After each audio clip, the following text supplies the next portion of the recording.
Welcome once again to our channel Eklav academy, the platform realising dreams. आज के इस video में हम नया टॉपिक बायो का जो सीखने वाले हैं वो है विटामिन। किसी भी वनडे कॉम्पिटिटिव एग्जामिनेशन में अगर आप देखेंगे तो बायो के जो क्वेश्चंस आते हैं उसमें विटामिन एक बहुत ही ज़्यादा इम्पॉर्टेंट टॉपिक रहता है। किसी भी एग्जाम में आप देखिए विटामिन से क्वेश्चन आपको लगभग हर एक एग्जाम में ज़रूर मिलेगा। तो आज हम सभी चीज़ें देखने वाले हैं। विटामिन क्या होते हैं, उनके टाइप्स कौन से हैं, उनकी कमी से होने वाले रोग, उनके रासायनिक नाम और फिर लास्ट में एक 40 क्वेश्चंस का पूरा प्रैक्टिस सेट लगाने वाले हैं। जितने भी आए हुए क्वेश्चंस हैं या जो आ सकते हैं, जो इम्पोर्टेंट लगते हैं, इससे रिलेटेड हैं, वो सभी चीज़ें हम कंप्लीट कर लेंगे। यानी अगर आपने ये वीडियो कंप्लीट कर लिया तो उसके बाद आपको किसी भी अदर सोर्स से विटामिन के बारे में पढ़ने की कोई भी पॉइंट की ज़रूरत नहीं पड़ेगी। ठीक है, तो चलिए देखते हैं हम कि किस तरीके से क्या है।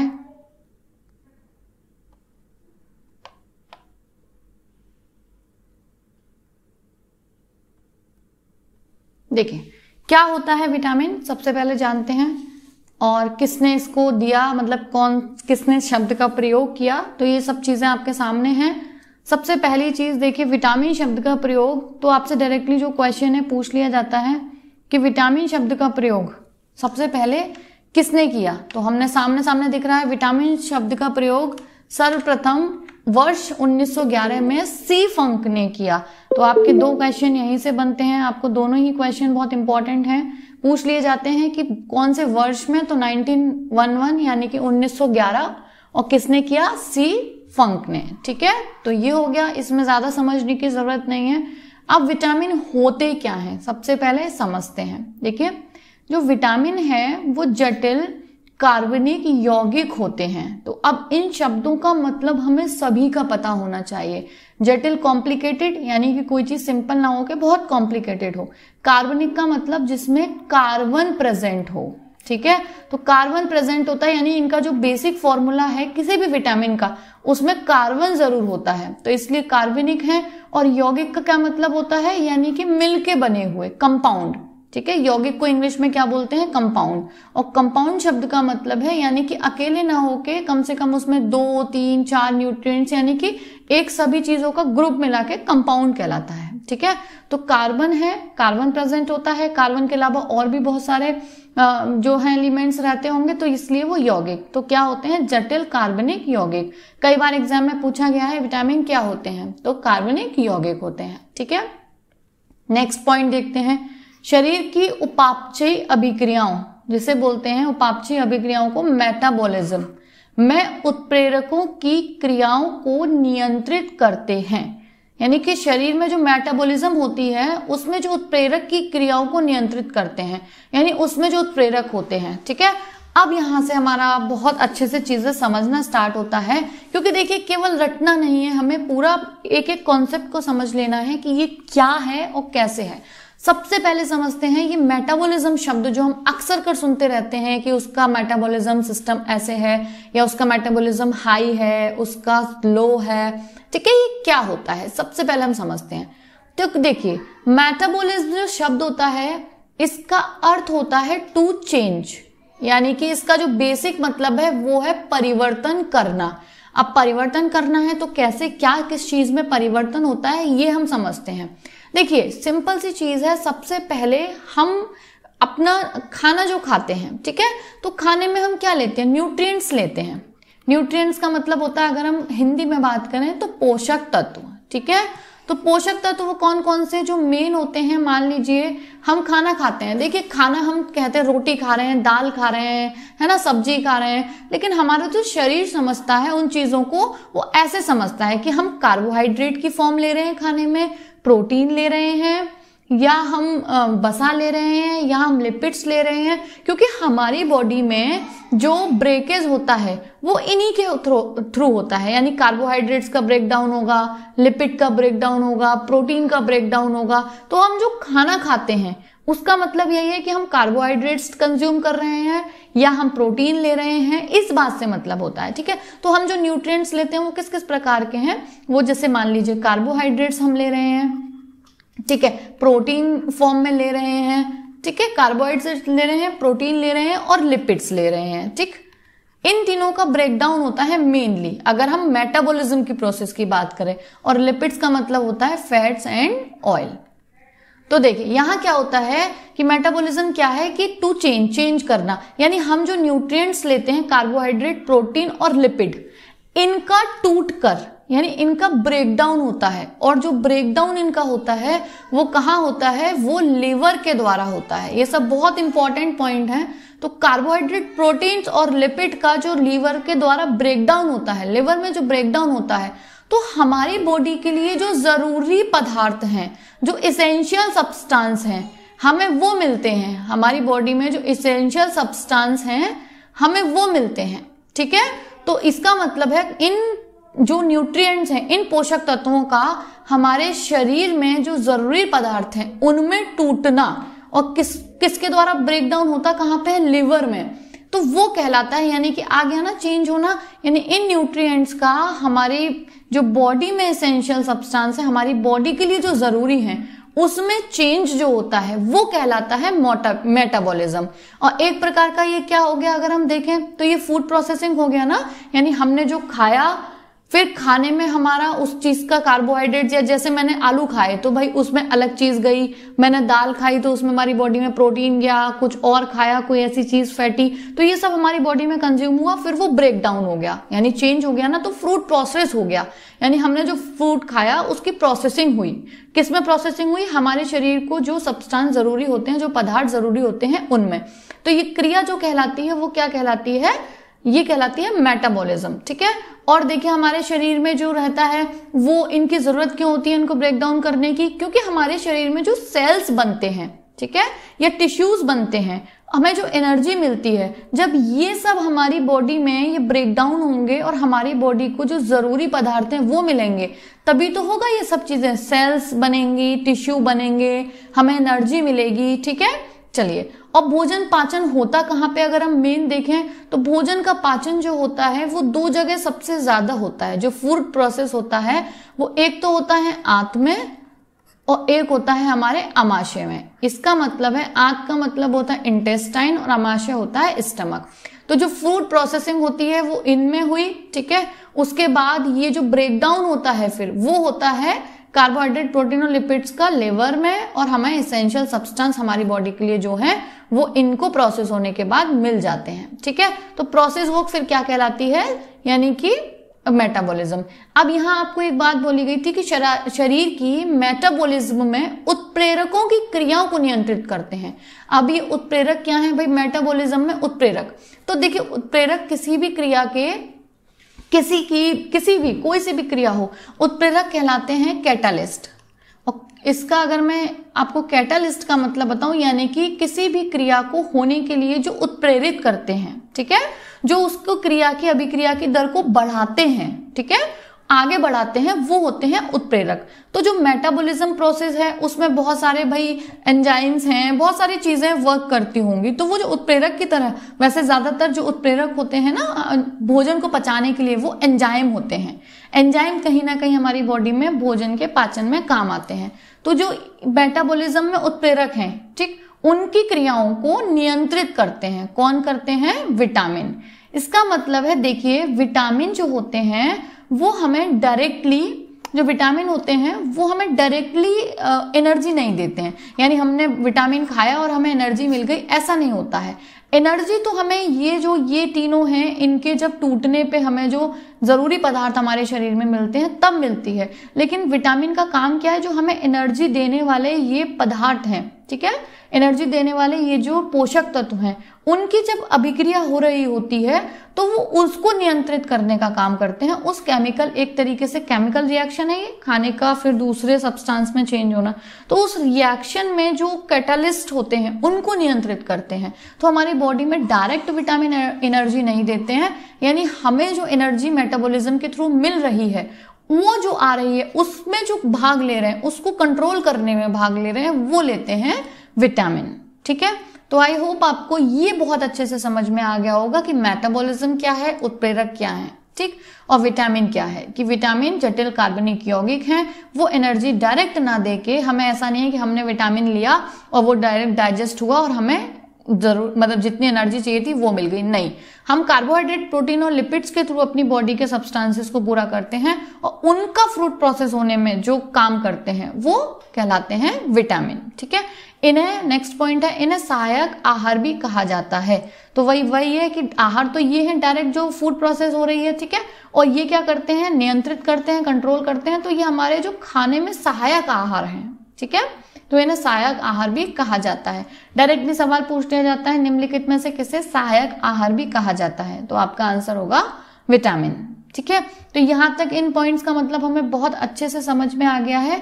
अगर हम दूसरी भाषा में अब देखिए मेटाबॉलिज्म, एक चीज और आती है कि किसी की मेटाबॉलिज्म, यहां देखिए किसी की मेटाबॉलिज्म फास्ट होती है और किसी की स्लो होती है, और इसी चीज से फैट और स्लिम होने का मतलब होता है।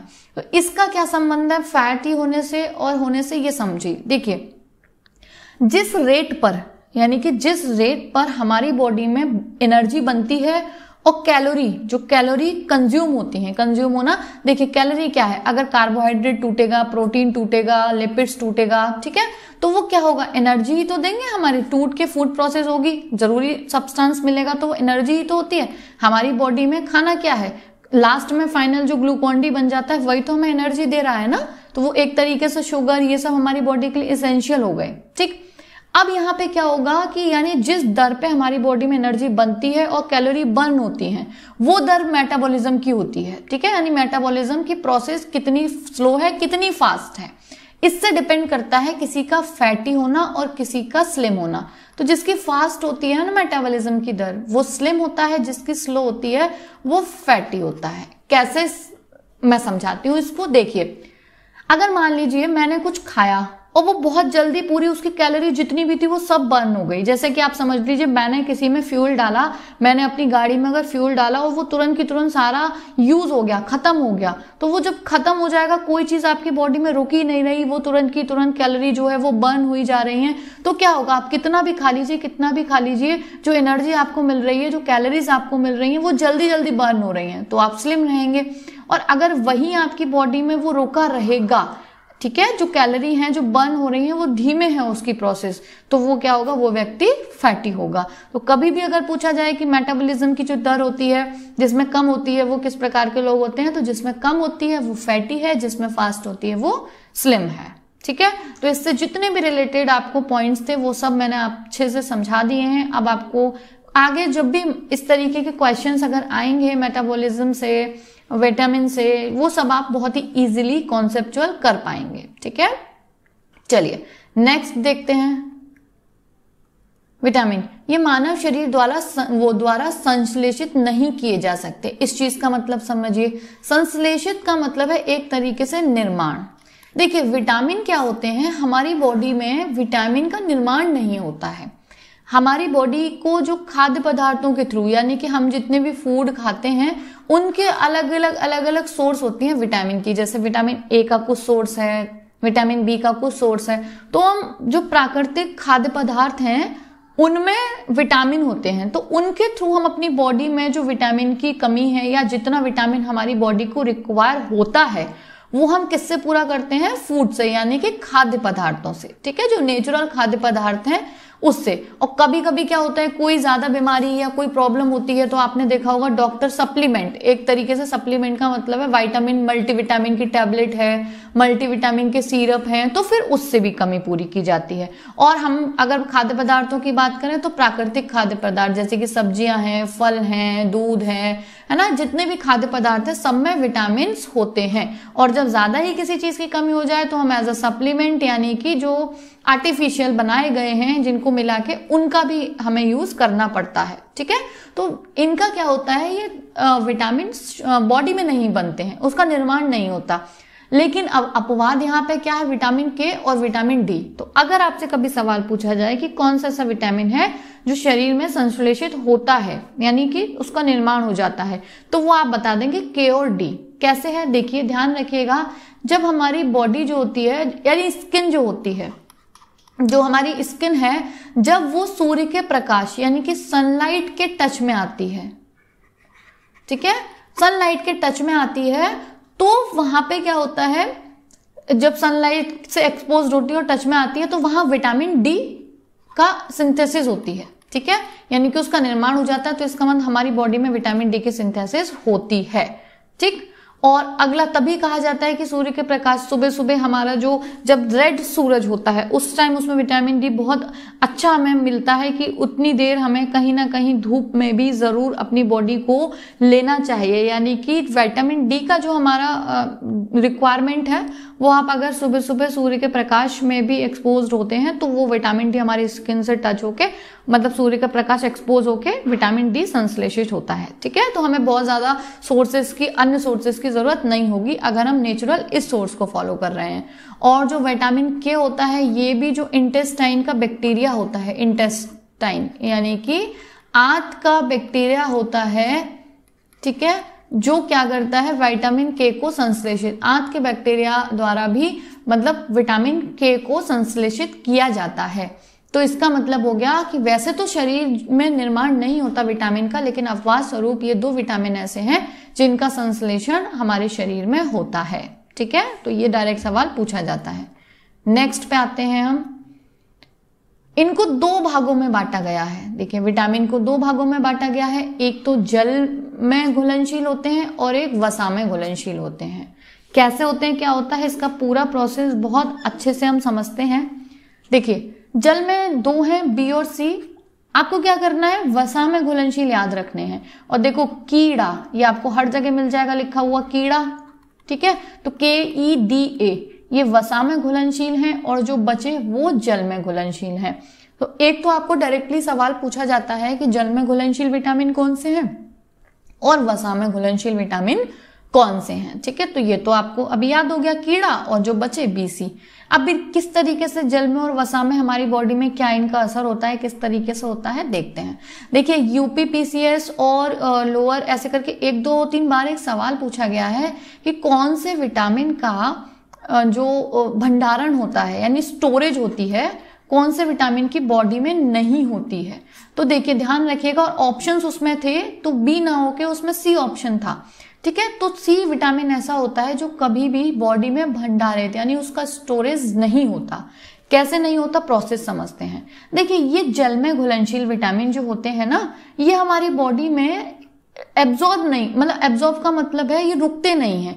ये क्या होता है कि हम इन्हें लेते हैं, इनका मतलब सिंथेसिस होती है, या ये जैसे भी हमारी बॉडी में जब घुलते हैं तो घुलने के बाद वो बाद में यानी कि यूरिन के थ्रू और हमारी बॉडी में जो एक्सक्रीशन पानी का किसी भी थ्रू होता है उसके थ्रू ये निकल जाते हैं। क्योंकि ये पानी में घुलनशील है तो बॉडी में जो पानी है वो तो निकलता रहता है, तो उसके थ्रू ये निकल जाते हैं, इसलिए इनका भंडारण नहीं होता है। लेकिन अगर आप एक अपवाद की बात करें तो B12 ऐसा है जिसका भंडारण होता है। तो अपवाद हर जगह होते हैं, इसलिए उन्होंने जो ऑप्शन था उसमें B रखा ही नहीं था। जो ऑप्शन जब भी आता है इस तरीके के सवाल का उसमें विटामिन C ऑप्शन होता है आंसर, यानी कौन से विटामिन का भंडारण नहीं होता है, स्टोरेज नहीं होता है C का, क्योंकि वो जल में घुलनशील है और वो बॉडी में एब्जॉर्ब करके नहीं रखा जा सकता, स्टोरेज करके नहीं रखा जा सकता है, वो निकल जाता है। और वसा में वहीं पे जो वसा में घुलनशील विटामिन होते हैं उनका क्या होता है, ये हमारे लीवर में स्टोरेज रहते हैं और ये काफी लंबे समय तक स्टोरेज रह सकते हैं। अलग अलग सबका एक टाइम है कि ये इतने टाइम तक रह सकता है, ये इतने टाइम तक, इतने टाइम तक लीवर में स्टोरेज रह सकते हैं। और जब बॉडी को जरूरत होती है जिस विटामिन की, तो ये उस समय फिर इनकी सिंथेसिस होके ये हमारी बॉडी में काम देते हैं, ठीक है। तो देखिए कहा जाता है जैसे हम लोग मल्टीविटामिन की टैबलेट्स लेते हैं, ठीक है, तो कुछ मल्टीविटामिन ऐसे होते हैं जो डॉक्टर्स कहते हैं आपको बहुत लंबे टाइम तक नहीं लेने हैं। क्यों नहीं लेने हैं, वो ज्यादातर होते हैं ये वसा में घुलनशील। कैसे, क्योंकि ये हमारी बॉडी में स्टोरेज होते जाते हैं और हमारी बॉडी में अगर ये स्टोरेज हो जाएंगे और मान लीजिए हम इन्हें लगातार एक्स्ट्रा सोर्सेज में लेते रहे, ऑलरेडी हमारी बॉडी में स्टोर हो रहा है, वो निकल नहीं रहा, स्टोर होता रहा और अगर हम उसकी एक्स्ट्रा डोज लेते रहेंगे, मान लीजिए मल्टीविटामिन अगर हम वसा में घुलनशील वाले KEDA में से किसी की भी टैबलेट्स ले रहे हैं, तो वो स्टोरेज जब ओवर हो जाएगा तो देखिए किसी भी चीज की कमी और किसी भी चीज की अधिकता, ये बहुत सिंपल सी चीज है, वो प्रॉब्लम करती है, प्रॉब्लमेटिक होती है। तो इसलिए वसा में जो घुलनशील विटामिन होते हैं उनको डॉक्टर के प्रिस्क्रिप्शन से ही, और कितना उनकी डोज लेनी है, कितने दिन तक लेने हैं, तभी लेने चाहिए। खुद के मन से उनको ऐसा नहीं है कि हम कंटिन्यू मल्टीविटामिन ले लिया, सुन लिया कि मल्टीविटामिन अच्छे होते हैं और हम उन्हें लेना स्टार्ट कर दिया और लगातार लेते ही रहे, ठीक है। तो वो फिर वो प्रॉब्लम करेंगे। और स्पेशली हमारी बॉडी में जो बाइल जूस होता है ना, वो इनको पचाने के काम करते हैं विटामिन को। तो जब ये बहुत ज्यादा स्टोरेज हो जाएंगे तो उसका भी जो वर्क होगा, बाइल जूस, मुझे उसका हिंदी टर्म नहीं याद आ रहा है, तो ये क्या करते हैं, मतलब कि अभी उसका वर्क को कमजोर कर देंगे, यानी जो उसका काम है पचाने का, करने का, ये फिर ये जब जम जाएंगे तो उसके काम को कम कर देंगे। तो ऑब्वियस सी बात है, कोई भी फंक्शन अगर हमारी बॉडी में कम होता है तो वो कहीं ना कहीं डैमेज किसी ना किसी तरीके का होना स्टार्ट हो जाता है, ठीक है। तो इसलिए ध्यान रखिए कि हमें वसा में जो घुलनशील विटामिन है वो ज्यादा भी उनका जो सोर्स है ज्यादा इकट्ठा नहीं लेना चाहिए, ठीक है। तो ये हो गए जल में घुलनशील और वसा में। तो इससे बहुत इंपॉर्टेंट 3 सवाल हैं, जल में कौन से घुलनशील होते हैं, वसा में कौन से घुलनशील होते हैं, और एक सवाल है कि बॉडी में स्टोरेज कौन सा विटामिन नहीं होता। तो जो जल में है उनका स्टोरेज नहीं होता, लेकिन बी के कई सारे टाइप हैं जिसमें से B12 जो है वो हो जाता है उसका स्टोरेज, ठीक है। तो इसलिए ऑप्शन में बी ना देके जब भी इसका आंसर होता है वो सी ही होता है, ठीक। तो चलिए ये वाले हमारे पॉइंट्स हो गए। अब हम आते हैं नेक्स्ट पॉइंट पे, ठीक है। अच्छा, थोड़ा थोड़ा हम और जान लेते हैं। अब क्या होता है, विटामिन जितने भी है इनका अपना अलग अलग वर्क होते हैं। ए का अलग है, बी का अलग है, सी का अलग है, डी का अलग, ई का अलग, ठीक है। और A B C D E और के, थोड़ा थोड़ा सा इनके बारे में जान लेते हैं। ए जो होता है वो क्या करता है, सेल्स को मजबूत रखने का काम करता है, ठीक है। हमारी जो सेल्स होती हैं उनको मजबूत रखने का काम करता है। और ए का एक काम और होता है, ये काम करता है एंटीऑक्सीडेंट की तरह। एंटीऑक्सीडेंट का मतलब है कि सेल्स को क्षतिग्रस्त, यानी कि सेल्स को डैमेज होने से बचाता है। तो एक ही बात आ गई, जब वो सेल्स को मजबूत रखेगा तो ऑब्वियस सी बात है डैमेज का खतरा जो होगा वो कम होगा। तो कई बार हमसे सवाल भी पूछ लिया जाता है कौन सा विटामिन एंटीऑक्सीडेंट की तरह काम करता है। तो विटामिन ए जो है वो एंटीऑक्सीडेंट की तरह काम करता है, ठीक है। विटामिन बी का जो काम है ये जो है वो पाचन क्रिया को, ठीक है, स्वस्थ रखता है। तो ये हो गया पाचन क्रिया को स्वस्थ। थोड़ा थोड़ा सा पॉइंट हमें पता होने चाहिए। जो विटामिन सी है ये क्या करता है, कोलाजन है और जो न्यूरोट्रांसमीटर्स हैं उनका उत्पादन करता है, यानी एक प्रकार का प्रोटीन है ये, ठीक है। और न्यूरोट्रांसमीटर्स हैं, यानी कि जो तंत्र होते हैं, तंत्र का तंत्र है उसका ये जो न्यूरोट्रांसमीटर है, ठीक है, उनके उत्पादन का कार्य करता है। और प्रोटीन को पचाने में, देखो कोलाजन का निर्माण है, कोलाजन भी एक प्रकार का प्रोटीन ही है ना, तो वही चीज आ गई, ये प्रोटीन को बचाने में मदद करता है, ठीक है। चलिए, और नेक्स्ट जो विटामिन डी है, एक तो हम सबसे विटामिन डी का कार्य जानते ही हैं कि हड्डियों को मजबूत करने के लिए आता है, ठीक है। एक हमारा इम्यून सिस्टम जो है, जिसे हम प्रतिरोधी क्षमता बोल देते हैं, तो इम्यून सिस्टम को ये डेवलप करता है, ठीक है। चाइल्ड ग्रोथ में, यानी कहते हैं ना जब बच्चों की ग्रोथ हो रही होती है तो उन्हें विटामिन डी का बहुत ज्यादा जरूरत होती है हड्डियों को मजबूत करने के लिए, ठीक। तो वही चीज है। और विटामिन ई का जो कार्य है वो है जो हमारा ब्लड होता है उसमें आरबीसी को बनाए रखना, ब्लड में आरबीसी को बनाए रखना, ठीक है। ब्लड में आरबीसी को बनाए रखना।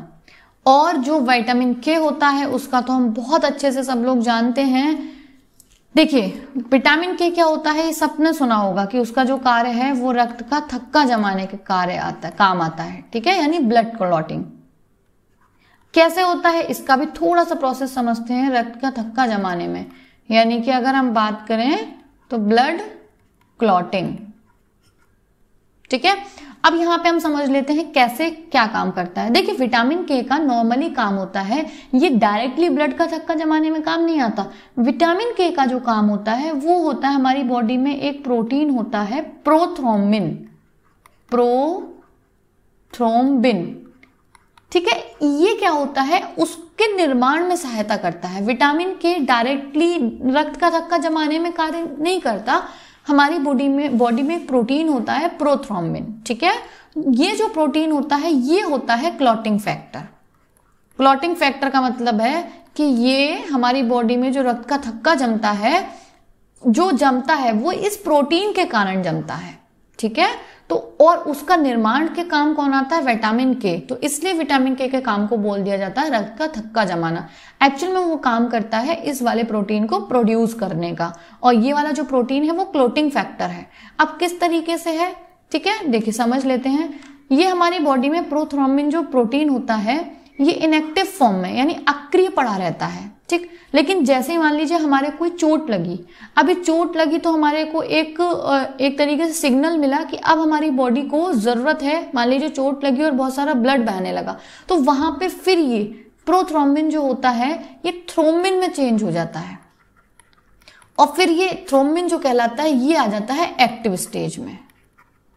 यानी प्रोथ्रोम्बिन एक तरीके से इनएक्टिव पड़ा रहता है हमारी बॉडी में, स्टोरेज रहता है, और जब बॉडी में चोट लग जाती है, कुछ हो जाता है, तब ये एक्टिव होता है, और थ्रोम्बिन फिर प्रोथ्रोम्बिन थ्रोम्बिन में चेंज हो जाता है जब वो एक्टिव स्टेज में आता है, ठीक है। तो कभी अगर सवाल को घुमा दिया जाए तो इनएक्टिव स्टेज में ब्लड का थक्का जमाने के लिए प्रोथ्रोम्बिन वो थ्रोम्बिन में चेंज होता है, तब उसे एक्टिव स्टेज में कहा जाता है, ठीक है। तो थ्रोम्बिन हो गया एक्टिव फॉर्म में, और वो क्लॉटिंग फैक्टर होता है, यानी अगर बहुत सारी चोट लगी है और लगातार रक्त बह रहा है तो उसको अगर थक्का नहीं जमेगा तो ब्लड लॉस से किसी भी इंसान की डेथ भी हो सकती है। तो ये जो प्रोटीन प्रोथ्रोम्बिन है वो क्या है? क्लॉटिंग फैक्टर है। एक चीज और पूछ ली जाती है कि ये प्रोथ्रोम्बिन जो होता है इसका सिंथेसिस कहाँ पे होती है? तो प्रोथ्रोम्बिन की भी जो सिंथेसिस होती है वो होती है लिवर में। इंपॉर्टेंट पॉइंट है, ये भी हमसे पूछ लिया जाता है, ठीक है। तो ये सारी चीजें हो गई हमारे विटामिन से रिलेटेड छोटे छोटे से पॉइंट्स, क्या किसका कौन सा रोल है, कहाँ पे किस तरीके से, ठीक है। चलिए आगे बढ़ते हैं। अब ये पूरा देखिए टेबल है, ये पूरा लर्निंग पॉइंट है, आपको चीजें याद रखनी ही हैं। विटामिन ए का रासायनिक नाम क्या है, उसका सोर्स क्या है, और उससे कमी से होने वाले रोग कौन से हैं, ठीक है। तो चलिए देखते हैं विटामिन ए। देखिए याद तो हमें जब चीजें करनी पड़ती है तो ऑब्वियस सी बात है करनी ही है, लेकिन अगर हम याद करने वाली चीज को कहीं ना कहीं, मान लीजिए आज आपने सारे रासायनिक नाम रट लिए, कल फिर या 10 दिन बाद, महीने भर बाद जब आप उसको लेके बैठेंगे आप फिर भूल जाएंगे कि विटामिन ए का नाम क्या था, क्योंकि बहुत सारा चीज होती है पढ़ने के लिए। पूरी जीएस है, मैथ्स के कुछ छोटे पॉइंट्स हैं, रीजनिंग के भी पॉइंट्स हैं, इतने सारे सब्जेक्ट्स होते हैं कि अगर आप कोई चीज कहीं से कनेक्ट नहीं करेंगे तो आप रट रट के सारी चीजें एक टाइम में मिक्सअप हो जाएंगी और वो भूल जाएंगे। तो कोशिश किया करिए जब कोई चीज पढ़ रहे हैं और याद करने की स्पेशली, तो उसे कहीं ना कहीं किसी चीज से हम लिंक कर लें तो वो याद रखना ईजी हो जाता है। तो इसमें मैं आपको कुछ पॉइंट्स बताती हूँ तो आपको शायद रासायनिक नाम याद करने में बहुत आसानी हो जाएगी। देखिए हमें पता है विटामिन ए जो होता है स्पेशली आंखों के लिए अगर देखा जाए, इस बात को तो हम सब जानते भी हैं थोड़ा थोड़ा, और हमें ध्यान भी रखना है क्योंकि बचपन से ही पढ़ते आ रहे हैं। विटामिन ए की कमी से रतौंधी रोग होता है, और हमें पता है रतौंधी रोग जो होता है वो किससे रिलेटेड होता है? आइज से, यानी आंखों से जो रिलेटेड है वो विटामिन ए है। और आप देख रहे होंगे रेटिनॉल में रेटिना जो शब्द आ रहा है, तो रेटिना शब्द किस में होता है? हमारे जो आंख होती है, आई होती है, उसका एक भाग होता है ना रेटिना। तो जैसे ही आपको कभी पूछा जाए विटामिन ए और आपके सामने 4 ऑप्शन हो, तो आपको विटामिन ए से तुरंत याद रखना है कि विटामिन ए आंखों से रिलेटेड होता है और आंखों से रिलेटेड रेटिना है। तो नेक्स्ट टाइम से अब आपको विटामिन ए का नाम बिल्कुल अच्छे से रट जाना चाहिए कि इसका नाम जो है वो रेटिनॉल है, ठीक है। जरूरी नहीं है आपको पूरा याद बिल्कुल सटीक याद रहे, लेकिन जब आपके सामने ऑप्शन होगा तो बिल्कुल श्योरली आप ये वाला आंसर कर देंगे। अब से आपके दिमाग में विटामिन ए से आंखों का रोग आएंगे, और जब भी आएगा तो रेटिना अपने आप ही आपके सामने आपके दिमाग में वो क्लिक कर जाएगा, ठीक है। चलिए नेक्स्ट B1 और B2 का देखिए। याद रखने के लिए आपको क्या याद रखना है? थायराइड, ये वर्ड याद रखिए थायराइड। तो थाई से B1 का और राई से B2 का, तो थायमीन हो गया B1 का और राई से राइबोफ्लेविन हो गया आपका B2 का। ये सिर्फ यूज के लिए था, यानी जैसे ए आया तो आंख, B1 B2 आया तो हमें क्या ध्यान रखना है B1 और B2 से? थायराइड वर्ड को। तो थायराइड में थाय पहले आ रहा है तो B1 का, और राइड बाद में आ रहा है यानी राई तो B2 का। तो B1 का थायमीन और B2 का राइबोफ्लेविन। तो नेक्स्ट टाइम जब भी आपके सामने B1 और B2 के लिए ऑप्शन आएगा तो आपको B1 B2 के लिए थायराइड वर्ड याद रखना है, अपने आप ही आपको वो आंसर बिल्कुल सटीक हो जाएगा। ठीक है, नेक्स्ट आते हैं B3 पे। ठीक, अब देखिए 3 को हम क्या बोलते हैं हिंदी में? 3, और 3 से हो गया सीन। ठीक है, तो जिसमें सीन आएगा वो क्या हो गया? 3 सीन, बिल्कुल सेम। अब अगर देखें तो ये एक तरीके से होमोफोन हो गए, होमोफोन का मतलब है सेम साउंड। ठीक है, 3 सीन, तो नियासीन जो होता है, जैसे आपका नियासीन आएगा सीन से आपको 3 याद आ जाएगा, यानी B3 का जो नाम होता है वो होता है नियासीन। ठीक है, चलिए अब हम देख लेते हैं इससे होने वाले रोगों को और क्या क्या हैं स्रोत उनके। तो देखिए ये तो आपको थोड़ा थोड़ा माइंड में रखना पड़ेगा स्पेशली कि हाँ भाई स्रोत क्या है। विटामिन ए का दूध है, मक्खन है, दही है, अंडा है, यकृत यानी लिवर है, मछली का तेल है, पालक है, गाजर, ब्रोकली और अखरोट। ठीक है, तो ये स्रोत देखिए सबसे ज्यादा जो पूछा जाता है, एक चीज और है, बहुत बार ये गाजर का पूछा गया है।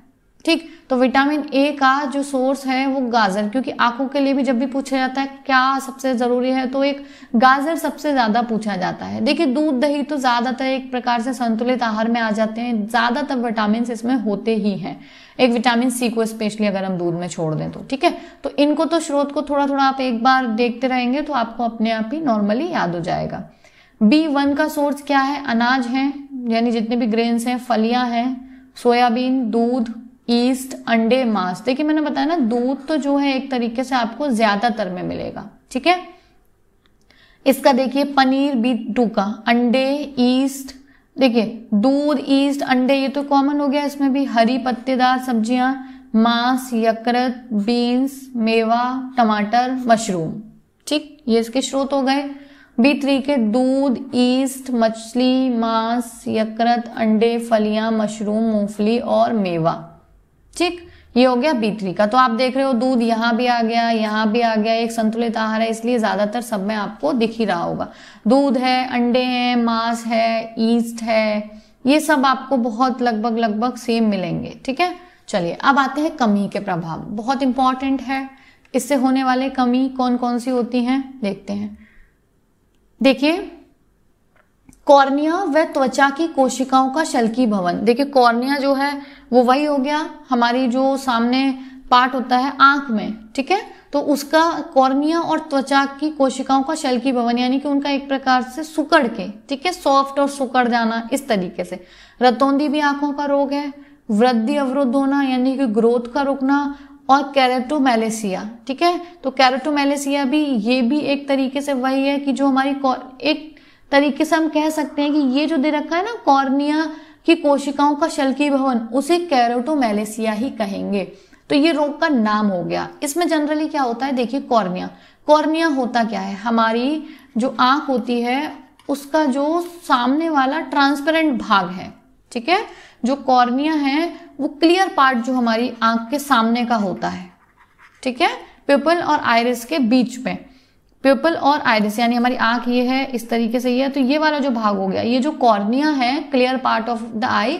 तो कॉर्निया में क्या होता है, वो सॉफ्ट हो जाता है और एक तरीके से ब्लर, हमारा वो कॉर्निया जो होता है वो ब्लर हो जाता है, ब्लर यानी कि भद्दा, क्लाउडी टाइप, और बहुत सॉफ्टन सा हो जाता है। तो कॉर्निया का नॉर्मली काम क्या होता है कि जो लाइट आती है उसको फोकस करने का काम कॉर्निया का होता है। ठीक है, तो जब वही हमारा वो सॉफ्ट हो जाएगा और क्लाउडी सा हो जाएगा तो उसको देखने में दिक्कत आएगी ना अपने आप ही। ठीक है, और सॉफ्ट हो जाएगा तो वो सॉफ्ट होकर एक तरीके से दबदबा सा हो जाएगा, तो वही है कैरेटोमेलेसिया, वही कॉर्निया की कोशिकाओं का शल्की भवन। ठीक है, तो ये हो गया कमी के प्रभाव, इसमें आंखों से रिलेटेड ही ज्यादातर थे।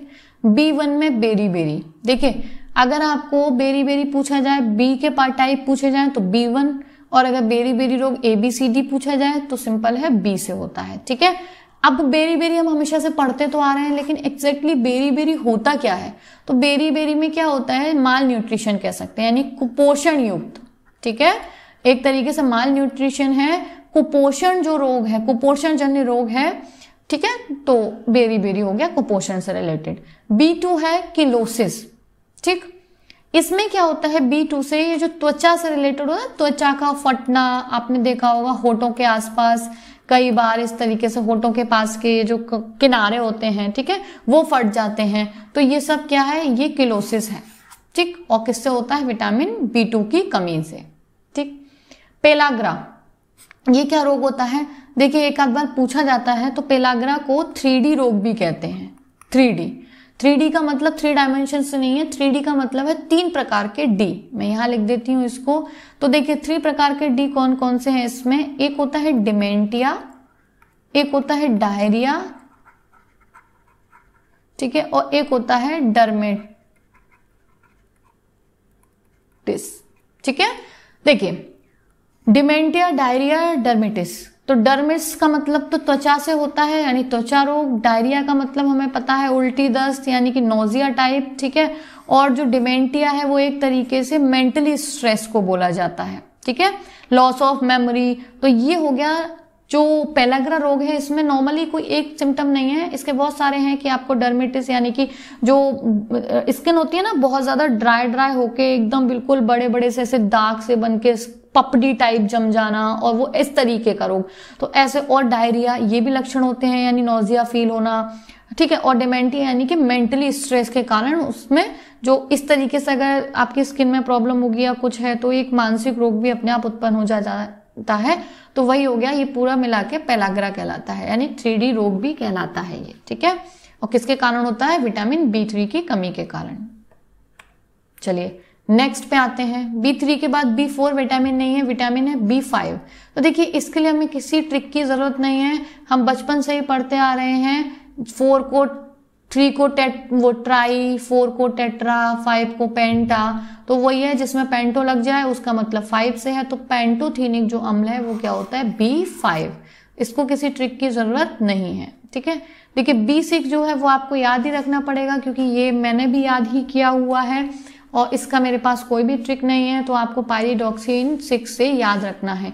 आप अपना किसी तरीके से कनेक्ट कर पाए तो इसको कनेक्ट कर सकते हैं, ठीक है। B7 देखते हैं। देखिए अगर आप 7 का मैं आपको बहुत अच्छे से बताऊं, 7 को क्या बोल सकते हैं? 7 से क्या लगता है? 7, ठीक है। तो देखिए यहाँ टीन आ गया, और टीन का मतलब क्या होगा? टीम। तो टीन से मतलब जहां जैसे टीन आए तो टीन से मतलब आपको टीम याद आ जानी चाहिए, और टीम में क्या होता है? एक दूसरे का साथ।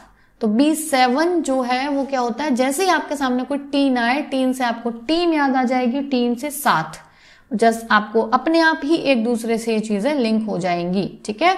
तो ये होता है बायोटीन। कभी कभी आपसे विटामिन H के नाम से भी पूछा जाए तो वो कोई दूसरा विटामिन नहीं, यही होता है बायोटीन, यानी B7, ठीक है। तो चलिए, और अगला सबसे लास्ट जो विटामिन है B का, वो है साइनोकोबालमिन। तो देखिए इसमें जो कोबाल वर्ड आ रहा है, तो आपसे कई बार पूछा जाता है कोबाल्ट किस में प्रेजेंट होता है। तो वैसे भी B12 में कोबाल्ट होता है, B12 में कोबाल्ट होता है, ठीक है। तो जहां पे कोबालमिन आ गया वो ऑब्वियस सी बात है अपने आप ही हमें याद रहेगा, क्योंकि बहुत इंपॉर्टेंट है। कैंसर के इलाज के लिए भी पूछा जाता है कौन सा विटामिन काम आता है, तो ये कोबाल्ट उसमें प्रेजेंट होता है। B12 ही उसके काम आता है कैंसर वाले के लिए। तो कैंसर का जब भी क्वेश्चन आता है उसका मतलब विटामिन से कोबाल्ट से होता है, और कोबाल्ट का मतलब B12 से होता है, ठीक है। तो साइनोकोबालमिन, कोबाल्ट से मतलब आपको तुरंत B12 अपने आप ही याद आ जाना चाहिए। तो बस आपको जो एक बिल्कुल प्योर याद रखना है वो पायरिडॉक्सिन है। बाकी मैंने आपको सबको याद रखने के एक एक कोई ना कोई लिंक, कोई ना कोई तरीका बहुत अच्छे से बता दिया है, ठीक है। स्रोत देख लीजिए, B5 का दूध, यकृत, मांस, वही आ गया। देखिए इसमें नया आ गया सूरजमुखी के बीज, ठीक है, गन्ना, मूंगफली, ब्रोकली, गोभी। इसमें आ गया अनाज, दूध, ईस्ट, मांस, ये देखिए ये तो सभी में था। शकरकंद थोड़ा नया सा है, और केला। इसमें क्या आ गया? अंडे, ईस्ट, मांस, यकृत, ठीक। अखरोट, अखरोट विटामिन A में भी था। फल, सब्जियां, चॉकलेट, इसमें ये हमारा नया मिला है। और स्रोत दूध, मछली, मांस, यकृत, अंडे, ये तो बिल्कुल सभी में लगभग घूम फिर के आ रहे हैं, तो इसमें कुछ नया नहीं है, ठीक है। चलिए कमी के प्रभाव देखते हैं। वृद्धि में कमी यानी कि डेवलपमेंट में, चर्म रोग, स्किन डिजीज आ गया, बाल का सफेद होना यानी B5, जनन क्षमता में कमी यानी कि जो हमारी रिप्रोडक्टिव साइकिल है, रिप्रोडक्टिव पार्ट्स हैं उसमें, ठीक है, कमी, ठीक है। और अस्थमा, पता ही है जो सांस लेने में सांस लेने में प्रॉब्लम होती है। और स्ट्रेस यानी कि तनाव, ये सब किससे होते हैं? B5 से, ठीक। पेशीय ऐंठन, B6 में देखते हैं। पेशीय ऐंठन का मतलब है मसल्स, ठीक है, मसल्स में ऐंठन होना। और चर्म रोग तो हो ही गया, स्किन डिजीज, B7 से क्या है, इससे भी स्किन डिजीज है और बालों का झड़ना। देखिए ये तो बहुत इंपॉर्टेंट है, बहुत पूछा भी जाता है और आपने देखा होगा बायोटिन नाम से तो कैप्सूल भी आने लगे हैं जो अक्सर कर कहा जाता है कि अगर बाल झड़े, स्पेशली गर्ल्स को, अभी तो बॉयज के बाल भी बहुत ज्यादा झड़ने की प्रॉब्लम रहने लगी है, तो आप बायोटिन कैप्सूल्स को ले सकते हैं, ठीक है। और नॉर्मली ये बॉडी में ऐसा भी नहीं है कि वसा में घुलनशील है तो हमारी बॉडी में जमा हो जाए, तो जिसको भी बालों के हेयर फॉल की बहुत ज्यादा दिक्कत है वो बायोटिन जो कैप्सूल आते हैं उन्हें ट्राई कर सकता है, कहीं ना कहीं आपको वो उसमें इफेक्ट जरूर नजर आएगा, इंप्रूवमेंट, बालों का जो झड़ना है वो कम हो जाएगा, ठीक है। तो बालों के झड़ने के लिए बायोटिन, यानी एक रोग है जिसमें बायोटिन की कमी है, ठीक, तो हम उसे पूरा करके बालों का झड़ना कम कर सकते हैं। और B12 एनीमिया मोस्ट इंपॉर्टेंट है, बहुत बार पूछा गया है ये। एनीमिया होता है रक्त की कमी, यानी कि खून की कमी कहलाती है एनीमिया, ठीक है। तो यहां तक हो गया B तक। अब हम आते हैं लास्ट के C पे। इसके लिए हमें कोई ट्रिक बनाने की जरूरत नहीं है, सब जानते हैं खट्टे फलों में जो उसकी फैमिली होती है उसमें विटामिन C होता है और एस्कॉर्बिक एसिड, यानी एसिड तो अपने आप ही खट्टे में आ गया, तो इसको कोई ट्रिक से याद करने की जरूरत नहीं है। जहां भी इस तरीके से एसिड लग जाए, एस्कॉर्बिक एसिड हो गया, ठीक, खट्टे फलों के लिए। और विटामिन डी का भी रटने की जरूरत नहीं है, बचपन से ही पढ़ते हैं। विटामिन डी की कमी के लिए कैल्शियम लो, कैल्शियम का ज्यादा से ज्यादा यूज हड्डियों को मजबूत करता है, हड्डियों से रिलेटेड है कैल्शियम।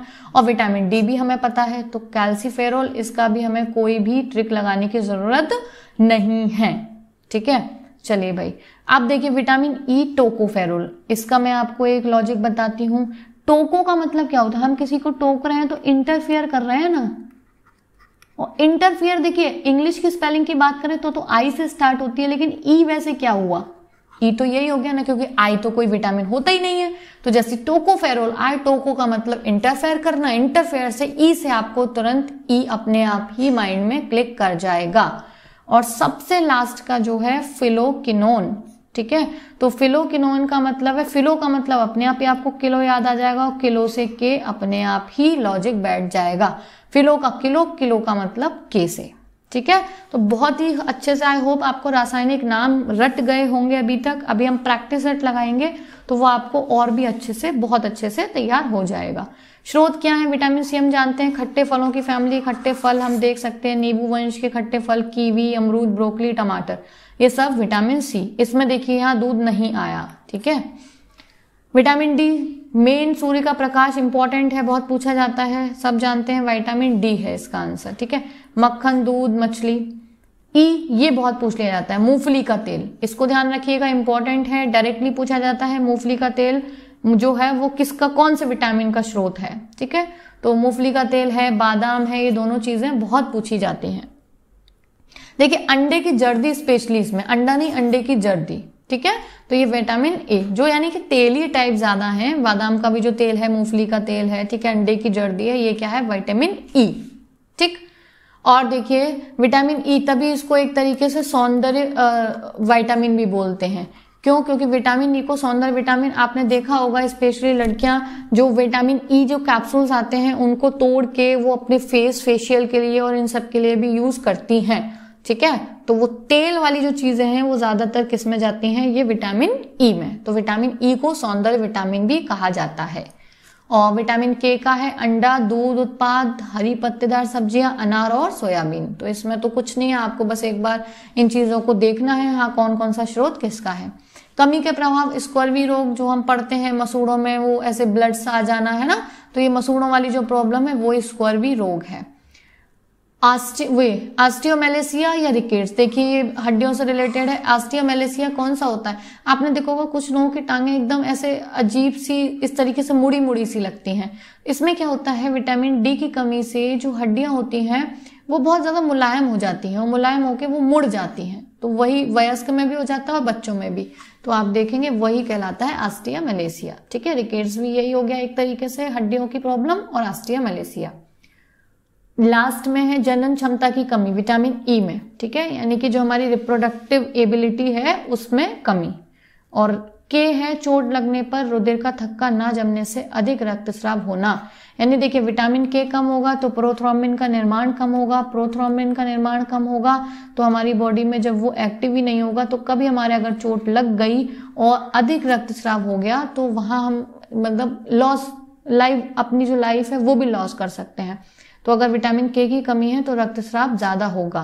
ठीक है, तो सभी विटामिन हमने देखा, सभी के अपने अपने लाइफ में रोल है, सभी का हमारी बॉडी में कहीं ना कहीं बहुत ही जरूरी रोल है। इसलिए कहा जाता है हमेशा एक अच्छी डाइट लीजिए ताकि आपके सारे विटामिन, सारी जो चीजें हमारी बॉडी में न्यूट्रिएंट्स रिक्वायर्ड हैं वो सभी एक सही मात्रा में बैलेंस्ड डाइट के थ्रू हमारे अंदर रहें, ताकि कोई भी चीज है, कोई भी बीमारी होने के चांसेस बहुत ही कम रहें। ठीक है, तो चलिए यहां तक हमने सारी चीजें बहुत अच्छे से विटामिन के बारे में जान ली हैं। देखिए हमें कोई थीसिस नहीं लिखनी है इस पे, हमें सिर्फ पॉइंट टू पॉइंट चीजें पढ़नी है जो वन डे एग्जामिनेशन में हमसे पूछी जाती हैं, और लगभग वो हम सभी चीजें कवर कर चुके हैं। अब टाइम आता है प्रैक्टिस सेट का, विटामिन संबंधित प्रश्नावली। ठीक है, तो अब हम लगाते हैं और देखते हैं हमने जो सीखा उससे हम कितना चीजें आंसर कर पा रहे हैं। किसमें विटामिन ए की प्रचुर मात्रा पाई जाती है? तो देखिए विटामिन ए की मैंने वहां पे एक आपको देखा था, हाईलाइट भी किया था, गाजर, क्योंकि अगर इसमें कैरेटिन होता है, ठीक, जो आंखों के लिए बहुत ही ज्यादा मतलब बेनिफिशियल होता है। ठीक, और आंखों के रोगी हो रहे थे विटामिन ए से, तो गाजर जो है वो विटामिन ए प्रचुर मात्रा में पाया जाता है। छिली हुई सब्जियों को धोने से कौन सा विटामिन निकल जाता है? तो देखिए विटामिन, ये तो कीड़ा में आ गया, ये तो इस तरीके के विटामिन तो कम ही निकलते हैं जो स्टोर नहीं होता, वो चाहे फिर सब्जियों में हो चाहे कहीं भी, वो विटामिन सी और बी का स्टोरेज होने की जो चांसेस होते हैं वो सबसे रेयर और ना के बराबर होते हैं या होते ही नहीं है। ठीक है, तो ये आ गया विटामिन सी, ये हम पढ़ चुके थे। कौन सा विटामिन रक्त का थक्का जमाने में सहायक होता है? तो बहुत अच्छे से हमें पता है विटामिन के जो होता है वो प्रोथ्रोम्बिन का निर्माण करता है, और प्रोथ्रोम्बिन जो है वो एक प्रोटीन है जो कि हमारी बॉडी में जब चोट लगती है उस टाइम वैसे तो इनएक्टिव पड़ा रहता है, फिर वो थ्रोम्बिन में बदल के एक्टिव स्टेज में आ जाता है और रक्त को ज्यादा लॉस होने से यानी ब्लड लॉस होने से रोकता है, और उसका जो निर्माण करता है वो विटामिन के। तो इसका आंसर क्या हो गया? विटामिन के। नेक्स्ट, मछली के यकृत में कौन सा विटामिन प्रचुर मात्रा में पाया जाता है? देखिए यहाँ अगर आपने थोड़ा सा भी लेक्चर को बहुत सीरियस होकर सुना होगा तो बहुत ही इजी है इसका आंसर करना। यकृत में देखिए जो मैंने आपको विटामिन बताए थे वो ये थे कीड़ा और बीसी, ये तो जल में घुलनशील हैं तो ये तो निकल जाते हैं यूरिन के थ्रू। ये जो विटामिन होते हैं ये रुकते हैं हमारी जो है ना, और रुकते कहाँ, ये मैंने आपको जगह बताई थी, स्टोर कहाँ होते हैं? लिवर में। तो देखिए इसमें आ गया बी तो ये तो होगा नहीं, इसमें आ गया सी ये भी नहीं होगा, इसमें आ गया सी ये नहीं होगा, कीड़ा का दोनों डी और ए इसमें है, तो आंसर क्या हो जाएगा? Vitamin D. तो हमें कोई भी चीज रटने की जरूरत नहीं है, हम समझ चुके हैं कि एक पॉइंट को, तो बस हमें ऑप्शंस को थोड़ा सा एनालाइज करना है और आंसर कर देना है। ठीक है, चलिए होठों के किनारे किस विटामिन की कमी के कारण फट जाते हैं? ये हमने पढ़ा था होठों के किनारे और स्किन डिजीजेस, ये पढ़ा था हमने विटामिन B2। ठीक है, चलिए नेक्स्ट है कोबाल्ट किस विटामिन में पाया जाता है? इसका तो नाम ही साइनोकोबाल्मिन मैंने आपको बताया, तो कोबाल्ट जहां भी आ जाए वो क्या होता है? B12, जो कि कैंसर के इलाज में भी काम आता है। ठीक है, तो चलिए नेक्स्ट पे आते हैं। मानसिक विकार व पेलाग्रा रोग किस विटामिन की कमी के कारण होता है? तो विटामिन ये पेलाग्रा था, ठीक है, इसी को तो बोल रहे थे हम पेलाग्रा रोग को, 3D, ठीक है, जिसमें 3D में हमारा डिमेंटिया, डायरिया और डर्मेटिसिस था। तो B3 की कमी से होता है ये मानसिक विकार और पेलाग्रा। ठीक, विटामिन सी का रासायनिक नाम क्या? हम सब जानते हैं एसिड खट्टे फलों में रहता है, तो एस्कॉर्बिक एसिड। ठीक, विटामिन के का रासायनिक नाम क्या है? विटामिन के से हमने क्या पढ़ा था? के से किलो, किलो से फिलो, तो फिलो कहाँ गया? ये रहा। अभी आपको जितने भी क्वेश्चन आए आप अपने दिमाग में तुरंत क्लिक करिए कि हाँ इस चीज को हमें कैसे बताया था। के का किलो, किलो से फिलो, आंसर हो गया फिलोक्विनोन। नेक्स्ट, आंखों की रोशनी के लिए कौन सा विटामिन जरूरी है? हमें पता है आंखों की रोशनी से रिलेटेड इसका तो नाम ही रेटिनॉल है, और रेटिना कहाँ पे होता है? हमारी आंख में। ठीक है, तो विटामिन ए। सौंदर्य विटामिन किसे कहा जाता है? मैंने अभी भी बताया था कि गर्ल्स जो है वो यूज भी करते हैं विटामिन जो ई होता है उसका अंदर का जो ऐसे ऑयल है उसको निकाल के फेशियल और इन सब के लिए यूज भी किया जाता है। तो विटामिन ई को सौंदर्य विटामिन कहा जाता है। विटामिन ए का रासायनिक नाम क्या है? तो विटामिन ए का क्या है? आंखों के लिए होता है, आंखों की रेटिना होती है, तो इसका आंसर हो गया रेटिनॉल। नेक्स्ट, शरीर का घाव किस विटामिन से जल्दी भर जाता है? तो देखिए जो शरीर का घाव होता है वो किस विटामिन से जल्दी भरता है? उसमें काम आते हैं विटामिन सी। ठीक है। तो शरीर का जो घाव है वो विटामिन सी से भर जाता है। शायद जिंक और विटामिन सी मिलके घाव को जल्दी भरने का काम करते हैं हमारी बॉडी में, ठीक है। दूध में कौन सा विटामिन नहीं पाया जाता, ये मैंने आपको बहुत अच्छे से हाईलाइट किया था। दूध वैसे एक संतुलित आहार है, इसमें मोस्टली सभी विटामिन है, लेकिन विटामिन सी में स्रोत वाले कॉलम में ये नहीं था। तो आंसर होगा विटामिन सी। मानव शरीर के संक्रमण को रोकने के लिए कौन सा विटामिन सहायक है, तो मानव शरीर में जो संक्रमण होता है उसको रोकने के लिए एंटीऑक्सीडेंट का काम कौन सा कर रहा था, विटामिन ए तो कर रहा था। सेल्स को डैमेज होना, सेल्स को मजबूत करना, एंटीऑक्सीडेंट, ठीक है। तो ये जो है शरीर में संक्रमण को रोकने का काम है वो विटामिन ए का है। नेक्स्ट, मानव शरीर में विटामिन ए भंडारित कहाँ पे होता है, कोई सा भी विटामिन हो अगर वो स्टोर है तो वो लिवर में ही होगा, ठीक है। बच्चों की अस्थियां मुड़ जाती हैं, तो अभी अभी हमने पढ़ा था कैल्सीफेरॉल यानी कि विटामिन डी, जो ऑस्टियोमैलेशिया एक रोग भी था, ठीक है। मैंने इस तरीके से जो बनाया था कि मुलायम होकर हड्डियां मुड़ जाती हैं। रिकेट्स रोग किस विटामिन की कमी से होता है, बचपन से ही पढ़ते आए हैं, रिकेट्स भी हड्डियों का ही रोग है, विटामिन डी की कमी से होता है। किससे ऊर्जा प्राप्त नहीं होती, बहुत ही इंपॉर्टेंट, मैंने आपको पहले ही बताया था कि विटामिन, देखिए प्रोटीन टूटता है, वसा टूटता है, कार्बोहाइड्रेट टूटता है, और ये तीनों ही किसकी मेटाबॉलिज्म प्रोसेस में काम आते हैं, और ये हमारी बॉडी को टूटने के बाद एनर्जी ही तो देते हैं, ठीक है।